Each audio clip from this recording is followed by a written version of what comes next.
How were you kind of testing the waters and figuring out what would work as Broken Matt in TNA? It was really trial and error. The final deletion taught us a lot. After we did that, it was a really unique experience. And we did that with only 4 people on the production side. It was me, Jeff, and, my wife was in it. My oldest kid, Maxwell, was in it. Senior Benjamin, my father-in-law, he was in it.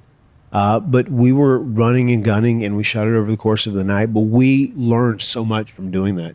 I feel like it got even stronger and better when we were doing Deleter Decay. We told a great story in there about Jeff, sacrificing himself for me to save me. And that's kind of what ended up bonding us, because it was one of those things part of the reason I became Broken Matt in the beginning was I said he was being selfish. We'd won the tag team titles and he's out riding a motorcycle and breaks his leg, and finally he did something that I viewed as selfless. And then we bonded back together, and I took him into the lake and healed him and whatnot. And he kind of became a half-assed magical character too, which is cool. But it's one of those things where you would see these are the things that people like. Like, for instance, I knew people loved it. When I first spoke like this, I didn't tell anyone I was going to start speaking in this weird combination of British with a British tone and Jamaican tone, whatever, just the whole combination. It was just something I was kind of figuring out as I went. But something we learned is people love when I say words crazy. And then when I say them over and over again, because they almost want to sing along with me. They want to say it with me. Yeah. So whenever I'd say premonition, you know what I mean? We knew that was something people loved with Broken Matt. And I would try and look up archaic words that I could use for something very normal. I tried to make that character so super different and stand out in that way. And that's something, a character who is cognizant of his soul that is 2,000 years old, I think he would probably use some archaic words. What are the words that fans say to you guys at signings? I mean, every day I hear this. Yes, it will be wonderful. Wonderful is definitely the most popular Broken Matt word, no doubt. And people delete. Of course, yeah. Delete is always there. And I mean, that will be a staple of my career now, regardless of what persona I'm portraying, because it's just so associated with me, right? I've always loved yes. Yeah. I mean, yes. It's so funny because I don't normally throw yes in there. Sometimes I do my podcast and I get real frustrated because I'm bad at throwing in I'll use that word over and over. Stop using that. And it's a work in progress. As you do it more, you kind of get more cognizant of it, right?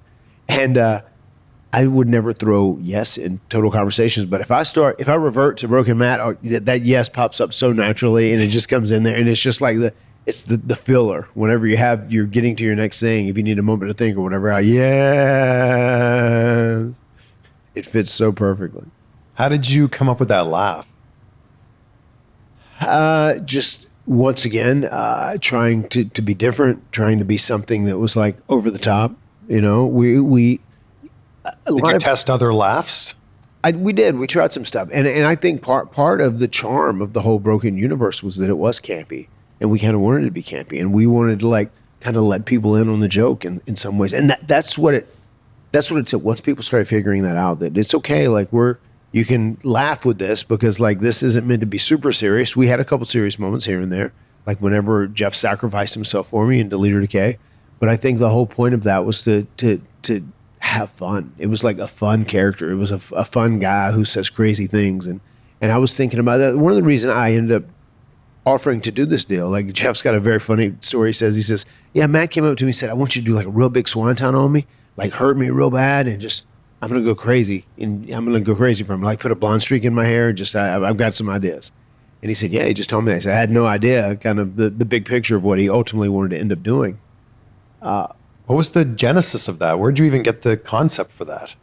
The concept from Broken Matt, well, there were so many young guys doing these amazing matches, doing all these crazy athletic, acrobatic moves and stuff. That's when really the business, the work rate was picking up more and more and more. I said, everybody's doing this. I said, let me lean into something I feel like I'd be better at.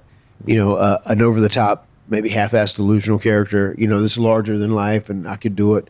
And maybe even tap into the old school wrestling when you had Papa Shango, or when you had Undertaker and he was more magical. Like And I said, really character based. let me see if I can get into something like that and get it over. I said, worst case scenario, I'll seem like I'm crazy, and then maybe even people will buy that I'm like some sort of supernatural character. Something has happened to me after my brain was broken, and I became cognizant of where my essence or my soul has been over all these years.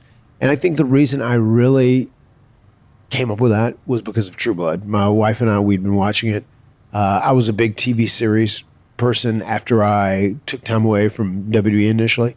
And I'd watch like True Detective, which season 1 was just incredible. Dexter, still a huge Dexter fan, watching the new stuff right now.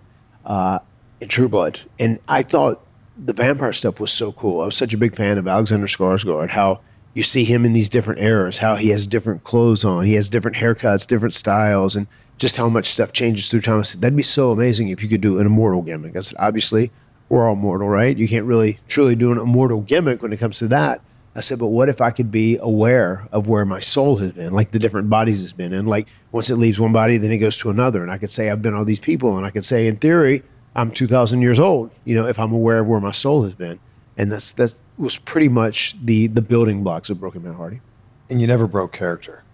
Yeah. I mean, that was something that I was very dead serious about, to keep consistency, because I wanted people to think if I had lost my mind and I was going crazy, that he is going crazy. Because like as soon as you step out of that and show people that you're normal and that you're a regular guy who can, articulate and speak normal and you're okay, then it's obviously a character that is, not really you. I remember I was hot. They were trying to get me, I was hot as far as like business going. People were buying merch and they wanted to see Broken Matt, and they wanted to see Brother Nero, they wanted to see the Broken Universe stuff. And they asked me to do media for something, and they were going to have me do the Wrestling Observer with Dave Meltzer. And they said, yeah, we're going to do this, but we would like you to, go on, talk to him a little bit about promote this event. This was with TNA. I said, well, I'll go on, but I'm not breaking character. I said, I'm going to talk about being 2,000 years old. I don't give a shit about work rates or 5-star match or whatever else. I said, I'm Broken Matt Hardy through and through, and that's where they're going to get that jargon. And I did. I really stuck to the gimmick.